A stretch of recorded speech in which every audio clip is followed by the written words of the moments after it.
की जसं रावणाने सगळ्या ग्रहांना बंदी बनवून ठेवलेलं. शनीला खूप जास्त त्रासात ठेवलं होतं, खूप उलटं टांगून ठेवलं होतं. त्यामुळे ना शनी खूप त्रासात होते त्यावेळेला. ओके. आणि हनुमानजी जेव्हा तिकडे गेले त्यावेळेला त्यांनी बघितलं ह्यांना, शनी महाराजांना, की असं उलटं टांगून ठेवलंय, यांना एवढं त्रासात आहेत. मग त्यांनी त्यांची सुटका केली तिकडनं रावणाच्या ह्याच्यातून.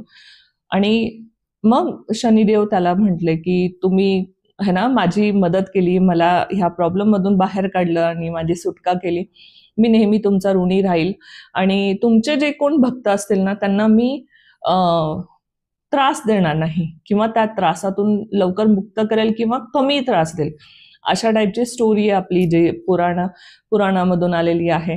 त्यामुळे आम्ही नेहमी म्हणत असतो आणि असं पण हनुमानजीचं ना मी नेहमी सांगत असते, प्रत्येकाने ऍक्च्युली करायला पाहिजे. बिकॉज हनुमानजी एक देव आहेत जे जिवंत आहेत, जे अर्थवरती आहेत, अजून जिवंत